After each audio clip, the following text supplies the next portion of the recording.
Hey everybody, I'm Rabbi Lehrfield, and this is 0%, where we explore world-changing ideas introduced by Judaism. This season, we've been looking at the Jewish impact on education, specifically the growth mindset. We've been exploring where we see the growth mindset coming to life, being encouraged and built through so many ideas and concepts that we learn and we teach in Judaism. We then moved on to the Jewish life cycles, looking at Jewish life cycle events and how we as Jews mark time, and how in that marking of time, in those rituals and events, we are also, in perhaps an even more powerful way, encouraging and building a growth mindset. If you recall, we mentioned at the very first episode how outsized the Jewish impact has been, that despite our tiny numbers, the Jewish people have been so impactful. As Mark Twain pointed out, one never should have even heard of a Jew, and yet we've heard of them. Their impact can be felt in every part of society. We've been talking about the incredible impact the Jewish people have had despite our small number. But it's not just our impact that is so outsized. It's also the hatred towards us. If someone hates any minority or any marginalized group, we call them a bigot or a racist. But when people hate the Jewish people, we call them anti-Semites. And the reason for that is that anti-Semitism is so different from all other forms of hatred. So different that it needs its own name. I can't just call it another form of bigotry. It's not just another type of hatred. It is unique. Just as the Jewish people and our impact has been so outsized, so is the hatred towards the Jewish people. And I would argue that just as the impact of the Jewish people is not because of who we are as Jews, but because of what we've introduced, because of what we stand for, as I said before, it has more to do with Judaism than it has to do with the Jews. So is it with the hatred towards us. As we'll point out in the next couple of episodes, the hatred towards the Jews is a unique hatred, different from all other hatreds. And I want to be clear, I'm not saying that Jews should define themselves by others' hatred towards us. I know many Jews that do that. I know many Jews that see Judaism as a response to the Holocaust, and that, I believe, is a mistake. We are not Jews because of those who hate us. We're not even Jews despite those who hate us. Judaism has to be separate from that. A Judaism that exists only in response to those who want to destroy us is nothing more than an empty shell that will never last. But with that said, it's important to keep in mind, it's important to understand the roots of anti-Semitism, because it sheds light on what it means to be a Jew. We throw the expression around all the time, never again, never again. We're going to make sure and ensure that a Holocaust could never happen again. Do you really believe that a Holocaust couldn't happen now in the 21st century? Never again doesn't mean that now that I know what evil people are capable of doing, now I'll be armed to take care of things on my own. Or now that we have Israel and we have an army that's powerful, they'll intervene and they'll take care of us. I don't know that any of those things can truly protect us. So when I talk about the importance of understanding the roots of anti-Semitism in order to ensure that we get rid of anti-Semitism once and for all, that's not what I mean. The root of anti-Semitism we'll get to in a couple of episodes, and when we do, it will shed light on what it means to be a Jew. Tomorrow, Thursday, January 27th, will be the International Holocaust Remembrance Day. And I think it's fitting that we spend a couple of weeks, a couple of episodes, discussing the world's longest hatred, discussing anti-Semitism, trying to understand the roots of why people hate the Jewish people. It's been less than 2 weeks since a gunman held 4 hostages in a standoff that lasted over 11 hours in Beth Israel Congregation, a synagogue northeast of Fort Worth, Texas. It's been less than 2 weeks. In my mind, it seems and it feels like it's months behind us. And that's a sad reality. These tragic events shake us up. They make us scared. And for the time being, as the moments are unfolding, we are united with Jews throughout the world in deep, heartfelt prayer. As we hope and we pray for the release of these hostages, as we hope and we pray that all is well and peaceful in the Jewish people. But then you know what happens? Just a couple days go by and we move on with life. We don't even remember what happened. We begin to accept these attacks as a new normal, and that is a huge problem.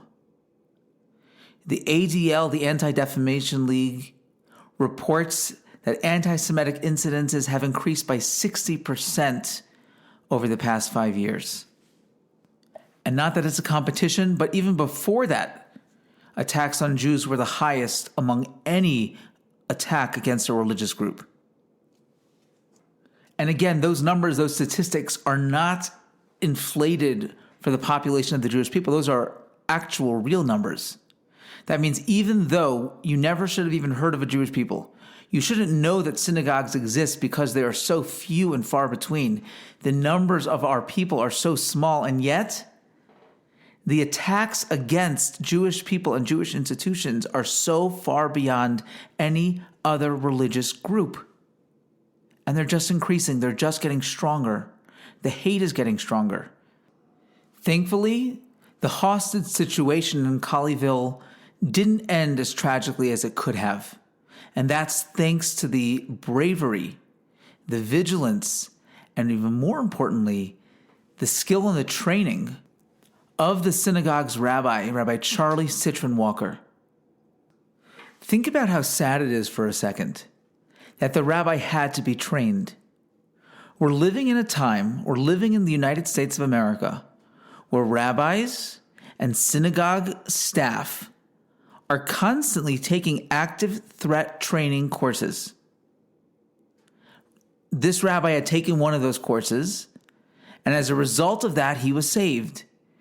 He said on CBS Mornings, he said that when your life is threatened, you need to do whatever you can to get to safety. And based on what he learned in his training, he threw a chair at the gunman, shouted to the other two hostages to run, and that's how they made it to safety. As I'm reading this, as I'm hearing the interviews and seeing the articles, it reminds me of my own training, because here in Denver, we also take active threat training. And Vicky Oleski, if you're listening to this, we are so grateful to everything you do to keep us and our congregation safe.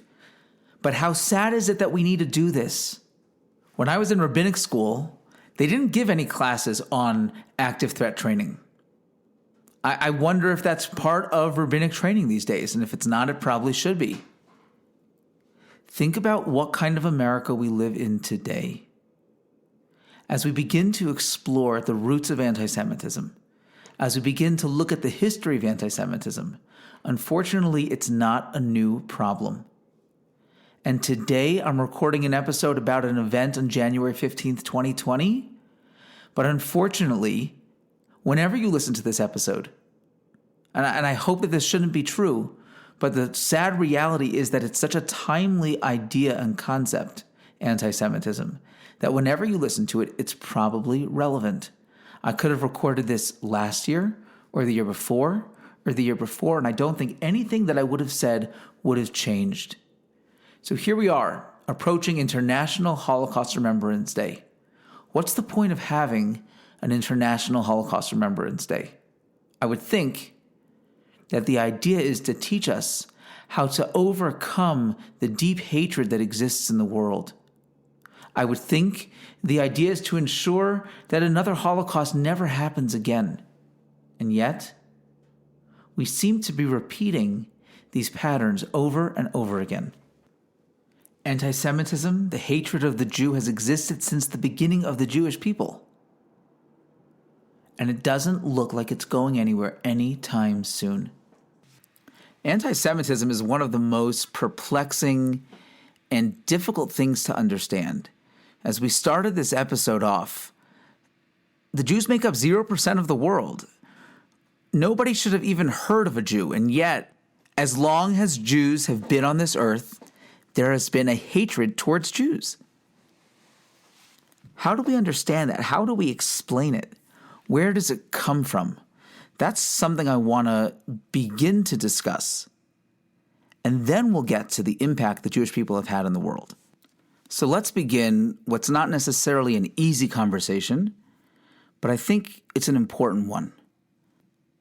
I remember going to Europe as a teen, and we saw the sights, and it was interesting and quite fun to see how different cultures were and how different people lived. But I think one of the things that was most startling for me personally as a young American Jewish teen was noticing how different things were in terms of anti-Semitism.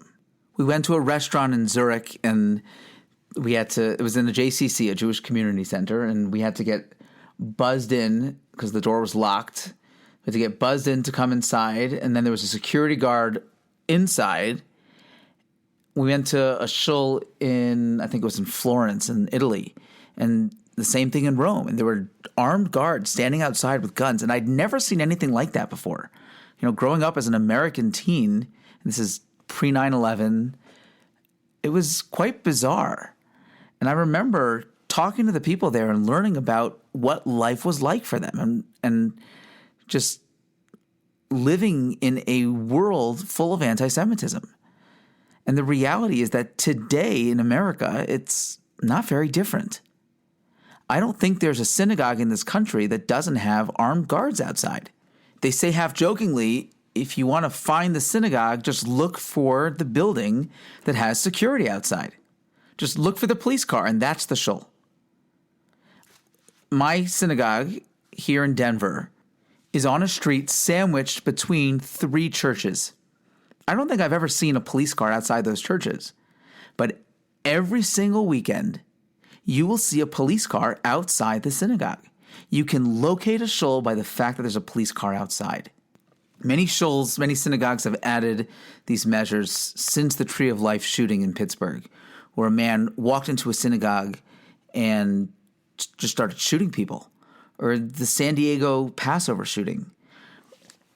We're seeing shuls, synagogues being vandalized all over the country, in Arizona, in Illinois, in New York. A yeshiva and shul were set on fire in Borough Park. There was a situation in Hollandale Beach where somebody yelled out their window, "All Jews should die," and then dumped a bag of excrement in front of the shul. A large rock hurled through a window in a congregation in Tucson, Arizona. These things are happening all over the country. At the time I'm recording this podcast episode, anti-Semitism is on the rise. 82% of Jews right now believe that it's increased over the past 5 years. And the sad reality is, I imagine whenever you're listening to this, even if it's years down the road, I don't know that what I'm saying is not going to be timely. I hope it's not. But history would tell me that it's probably going to be more of the same.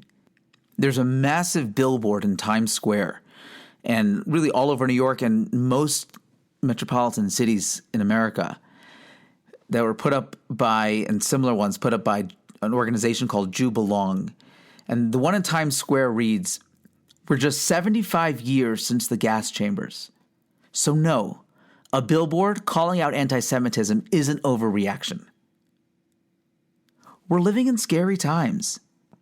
A few months ago, during the 2-week of clashes in Israel and Gaza, 222 reports of anti-Semitism and harassment and vandalism and violence were reported in the United States. The ADL tallied more than 1,200 incidents just last year, and that doesn't even include the ones from this year. In those 2 weeks alone, they counted more than 17,000 Twitter users tweeting the phrase "Hitler was right." 17,000 between May 7th and May 14th of this year. 63% of American Jews say that they've been the victims of anti-Semitism over the past 5 years. And what scares me is that's how many have reported it. How many don't get reported? When I walk home from shul on a Friday night, every once in a while, someone rolls down their window and yells something at me. I've never reported that. How many more incidences are happening just like that? To be clear, the Israel-Gaza issue wasn't a new cause of anti-Semitism. It simply created an environment where it became okay to voice anti-Semitic thoughts and positions. And we know how dangerous that really is. Like, I'd like to give the Trevor Noahs of the world the benefit of the doubt and assume they don't realize how their comments put so many lives in danger. Mostly the Palestinians, but even more than that, Israelis, and not just Israelis, but Jews throughout the world. As a direct result of those kinds of comments, 3 men drove down the street in Brooklyn yelling profanities and attacked 2 Jewish teenagers. There were riots in Manhattan and LA. Jews were attacked on the street in open daylight in the United States of America in 2021. Jews attacked while eating outside in kosher restaurants. Countless people being beaten and even killed on the streets of America just for being Jewish. Anti-Semitism is on the rise, and it's scary. But it's not new in America. It's just come to the surface again. You take a look, just look online. You see some photos from the 1930s in America, and you would think you were watching some sort of dystopian HBO special, but this was real. The German-American Bund rally held in Madison Square Garden in 1939, where you see Madison Square Garden filled with Nazis and pictures of George Washington and swastikas right next to it. Parades going down the streets of New York with cars and people with swastika flags, and Nazi youth summer camps around the country, literally all over the country. It's not a new problem, but it is a problem. And it may start with Jews, but it never ends with Jews. So Jew or not, this should make you afraid.